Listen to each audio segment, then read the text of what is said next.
नमस्कार, मैं डॉक्टर नीता चौहान, सहायक आचार्य राजनीति विज्ञान राजकीय महाविद्यालय केकड़ी। आज के ई कंटेंट में बीएस सेकेंड ईयर के स्टूडेंट चैप्टर फर्स्ट की तुलनात्मक राजनीति, अर्थ, प्रकृति, विषय क्षेत्र और महत्व के अंतर्गत राजनीति के तुलनात्मक अध्ययन की उपयोगिता को पढ़ेंगे।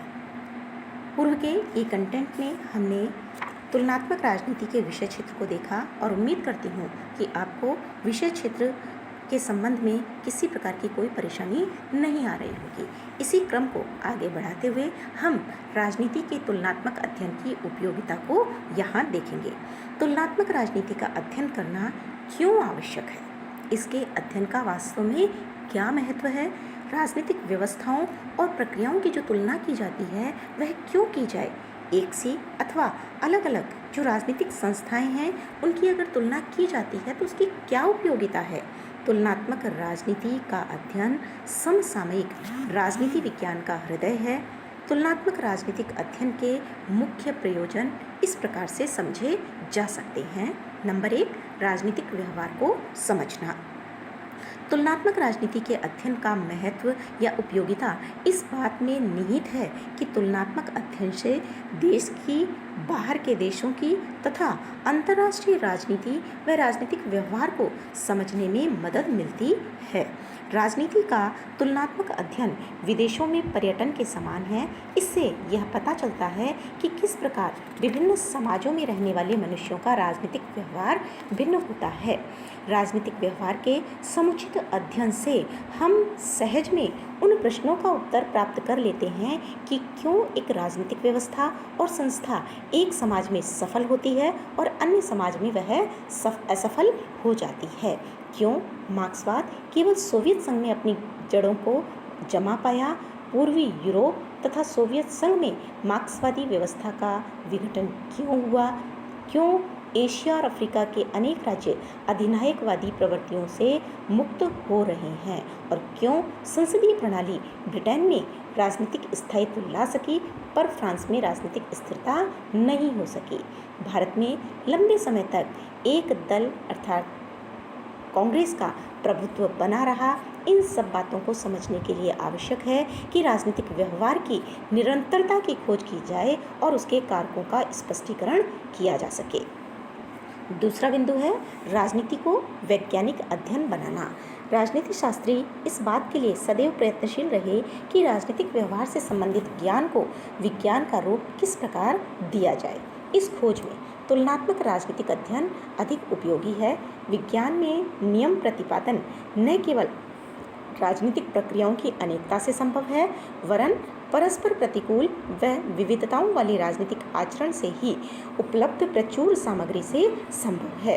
तुलनात्मक राजनीति का अध्ययन इसलिए भी उपयोगी बन जाता है कि विविधता व अनेकता युक्त राजनीतिक तथ्य और आंकड़े जो हैं वो विभिन्न राजनीतिक क्रियाओं की तुलना से प्राप्त हो सकते हैं। राजनीति शास्त्र विज्ञान की श्रेणी में केवल तुलनात्मक अध्ययन के आधार पर ही आ सका है। इसीलिए शायद अरस्तु के बाद आज तक श्रेष्ठतम विचारक राजनीति के तुलनात्मक विश्लेषण में संलग्न रहे हैं। तीसरा बिंदु आता है इसकी उपयोगिता का, तुलनात्मक अध्ययन द्वारा सिद्धांत निर्माण। तुलनात्मक अध्ययन से ही किसी विषय में सिद्धांतों का निर्माण एवं नियमों का निरूपण संभव होता है। राजनीति विज्ञान में ऐसे व्यापक सिद्धांतों की तलाश की जाती रही है जो संपूर्ण विश्व के राजनीतिक व्यवहार को मोटे रूप से समझने में सहायता करें। राजनीतिक सिद्धांत को 2 भागों में बांटा जा सकता है।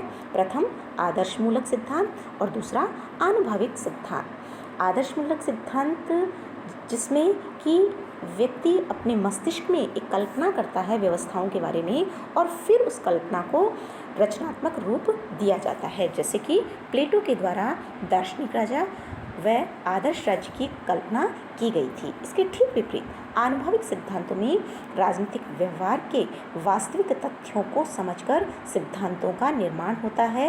राजनीति वैज्ञानिक स्वयं तथ्यों के संकलन के लिए राजनीतिक व्यवहार के क्षेत्र में जाकर राजनीतिक आचरण का अवलोकन करता है और संकलित जो ठोस तथ्य होते हैं उनके आधार पर सिद्धांत प्रतिपादित करता है, जैसा कि अरस्तु के द्वारा किया गया।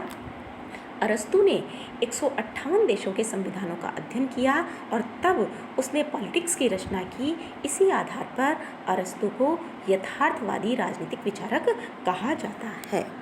चौथा है प्रचलित राजनीतिक सिद्धांतों की पुनः प्रामाणिकता। तुलनात्मक राजनीतिक अध्ययन से यह निष्कर्ष निकाला जाता है कि अतीत में स्थापित जो राजनीतिक सिद्धांत हैं वो वर्तमान की परिवर्तित परिस्थितियों में भी मान्य हैं अथवा नहीं। ये उचित हैं तो कितने अनुचित हैं और उचित नहीं हैं तो कितने अनुचित हैं। इस प्रकार तुलनात्मक राजनीति प्रचलित राजनीतिक सिद्धांत को पुनः परखने के लिए नवीन उपकरण एवं नवीन विभिन्न जो तथ्य होते हैं वो उपलब्ध कराती है, जिससे उनकी प्रामाणिकता का पुनः परीक्षण संभव हो सके। अगला बिंदु है अन्य देशों की राजनीतिक संस्थाओं की कार्यप्रणाली के आधार पर अध्ययन।